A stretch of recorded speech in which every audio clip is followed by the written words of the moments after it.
Hey there. Happy Friday. It is Friday for me.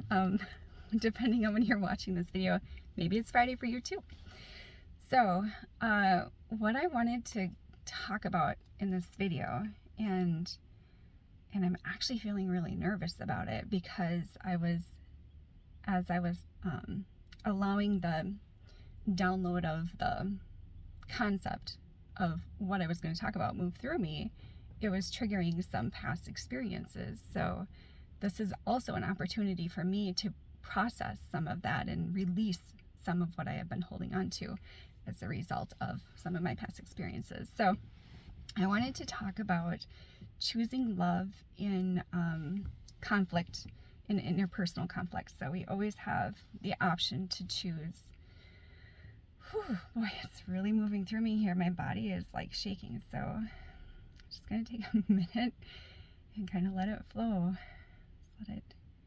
Right now I can like feel it moving up through my body and moving right out the top of my head. So I'm just going to take some breaths here.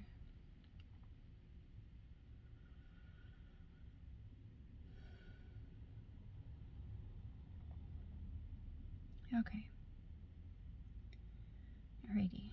So in the moments where interpersonal conflict may be happening for you, or you find it happening, or maybe you even initiated it, we have the opportunity to recognize what is happening, become aware of it, and choose differently.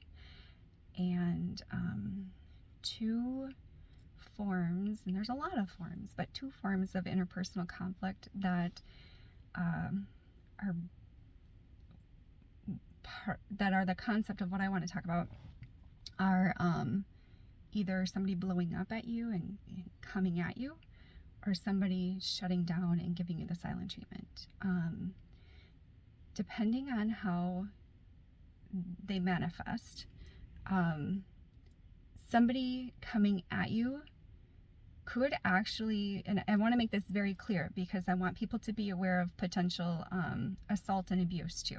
So there's everyday normal interpersonal conflict. And then there are people who may come at you and be extremely verbally assaultive.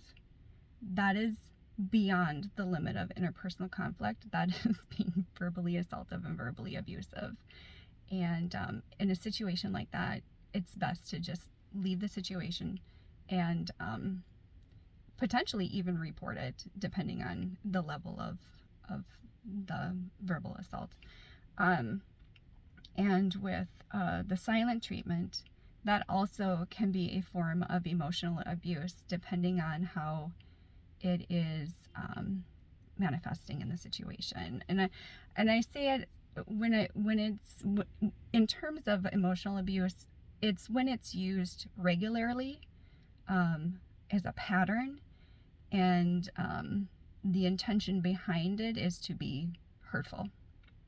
Now, I want to make that very clear, because a lot of times when somebody is verbally coming at you or shutting down, giving you the silent treatment, they're not necessarily aware that it's not necessarily intentional.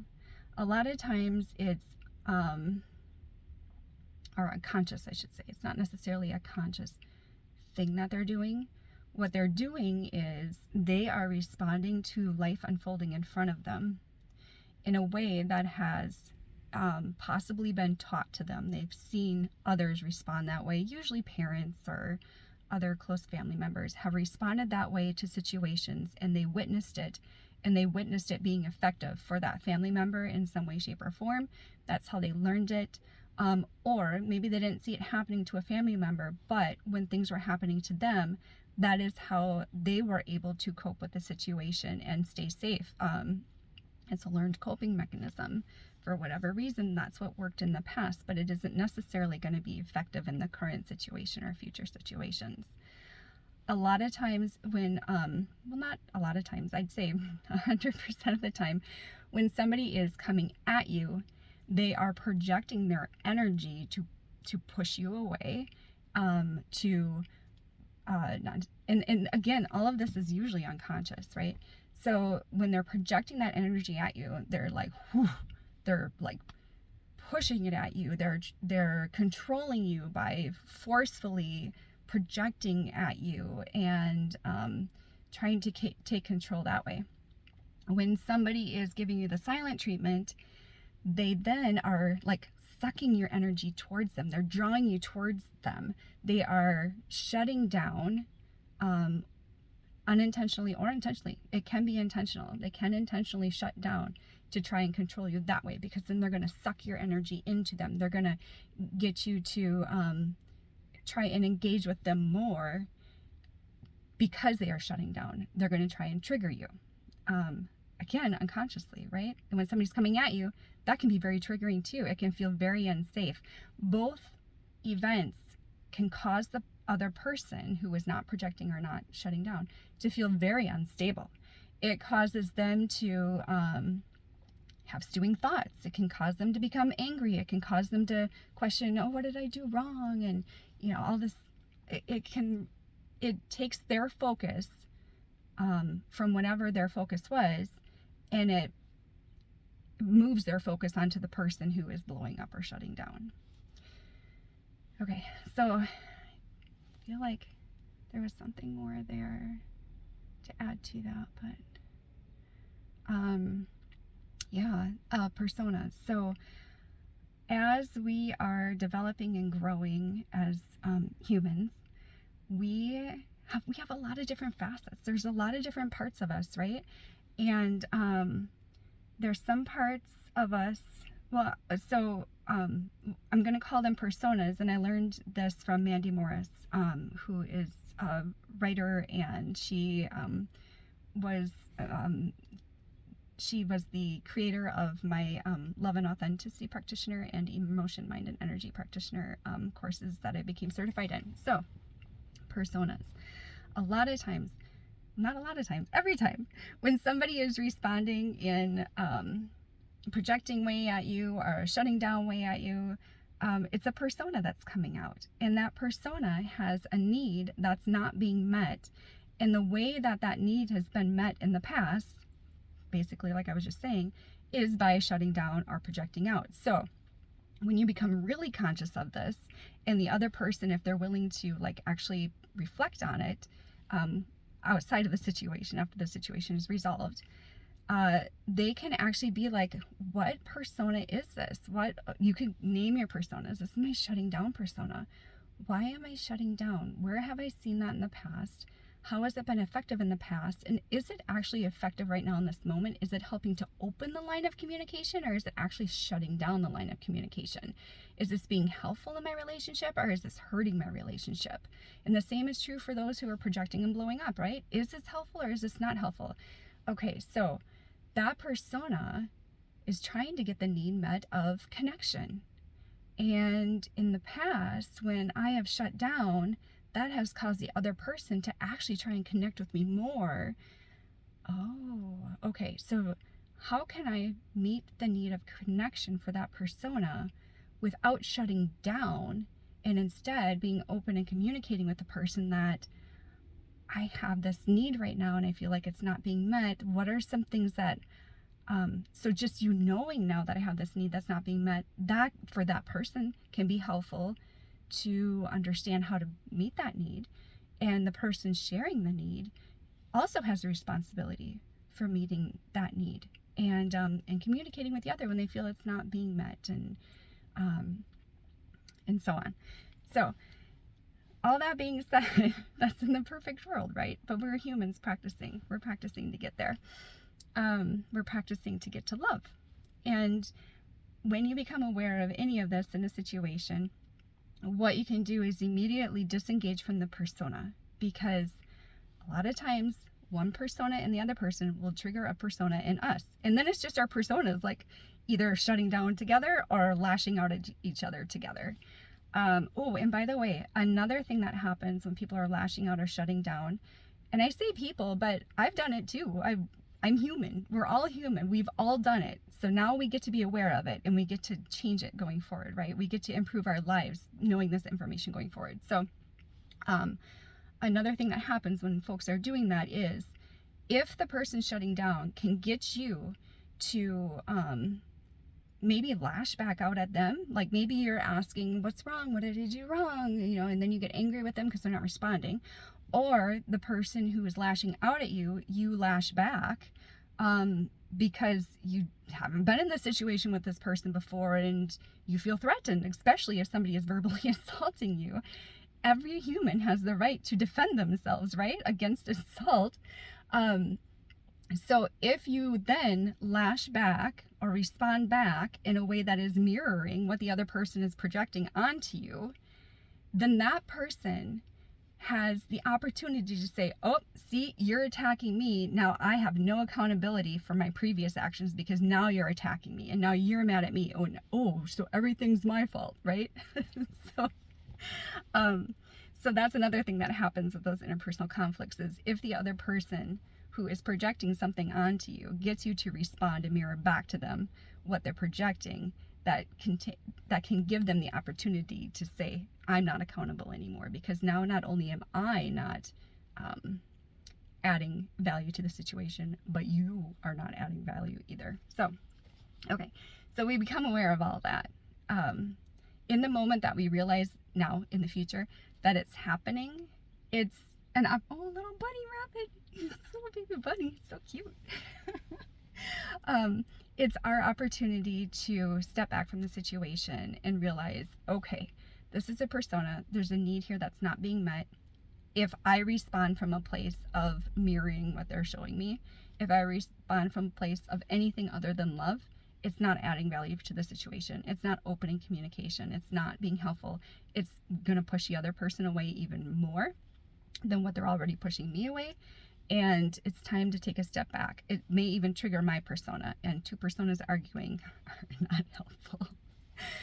So at that moment, do what feels right, do what feels loving in the moment for you, to disengage from that interaction in a loving way. So it could be saying, oh, okay, all right, I'm gonna just step away. I love you, and I see that right now there's a lot of emotion and energy that I think you need to process, or maybe you need some time to just rest, or whatever it is, whatever feels right in the moment, to step away, to disengage from that. And you could even say, let's talk about this more when we're both feeling in a more grounded state. And a lot of times what I'll do in response to that is, when I realize what is happening, and when I realize the situation unfolding and my opportunity to choose love, is I'll ground myself. I'll take a deep breath into my belly. That helps me ground. And then, not in front of the person, but afterwards, I'll actually put my hands on my body where I'm feeling the emotion from what was happening. Because even when you're responding from love, just because you're responding from love doesn't mean you don't have an emotional response and a feeling in your body. And instead of holding that feeling in your body, you really need to process it and allow it to move through you. Excuse me, which will then help you respond even better from a place of love, when you're not holding on to those hard emotions, those dense and heavy emotions. So I'll put my hands on my body wherever I'm feeling it. Like maybe I'm feeling it in my chest and my stomach, or maybe my throat. And a lot of times when you're feeling it in your throat, it's because you have things you want to say that you're not expressing. But in that moment, it's most likely because you know it's not going to help the situation. So instead, you can lovingly help your body move that up and out, putting your hands on your throat or your heart or your stomach, and taking some deep breaths. And however you feel it move through you, just start to notice it. And when you first start practicing this, you may not feel anything, and you may even feel silly doing it. But I promise you, the more you open yourself up to your own energy and your own thoughts and your own emotions and owning them, the more you're going to start to feel it, the more it's going to become more helpful for you. And see, where was my head going with that? I'm sure you understand what I'm trying to convey. It really is going to improve your life. It's going to improve your relationships. The more you notice your own energy and start working with your own energy. And it's a practice. It's actually the work. It's doing the work, right? we can be humans going through everyday life, ignoring our emotions and shutting them down, but that's not going to add value to our lives. It's not going to be helpful for us. So the more you practice, the more you do the work of connecting with yourself and connecting with your body and connecting with your emotions, the better you're going to feel in the long run. And your relationships are going to be improved. People are going to see changes in you, and they're going to respond maybe not right away in a positive way, because when you change, that can make other people uncomfortable, even when you're changing in a good way. But eventually they'll start to trust you more because you're actually being your authentic self.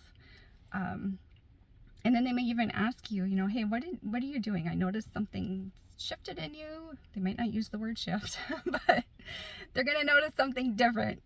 And then they'll ask you about it. So, yeah, please just trust the process. But I'm trying to think if there's anything else I wanted to convey. Oh yeah. So, some other things you can do. This little bunny just keeps running all over. If he wasn't so fast, I'd flip my camera around so you could see him, but he's hopping along under the cars. So yeah, putting your hands on your body where you're feeling the emotions can help you process them through. And then, you could do some tapping, and I've done videos on tapping before. Tapping can help you move the energy up and out. Like, even though I'm feeling angry because so-and-so is giving me the silent treatment, I deeply and truly love and accept myself. I'm feeling angry, silent treatment. You can go through the whole sequence, and that can help that settle the emotions within you and move them through. And you can look up EFT. That's Elephant Family Traffic. EFT. I know those aren't the real phonetic clarification words, but I just made them up. You can look that up on YouTube, and there's all kinds of instructional videos on that. I use a lot of toning or chanting to help move energy through me. But one really cool thing that works, and is super easy, is sending that person off in a love bubble. So if you're feeling anything other than loving, caring thoughts about somebody and they're getting stuck in your head, imagine them in a bubble of love, and imagine sending that bubble, sending them off into the ethers and detaching from you, separating from you in a loving way for the highest good of all, right? Because when we really love somebody and we had an argument with them, we don't necessarily want to entirely cut cords. We just want to release the dense, heavy energies that we were interacting in, and let that part of it go. If this is somebody that you absolutely cannot put a love bubble around, put a different kind of bubble around them. I don't know what the hell is going on with you, but I need to detach from you bubble, and send them off. Just get them out of your head. Okay. I think that is the gist of the message that I wanted to share. I'm not feeling anything else coming through. So, yeah. Okay. Have a great day.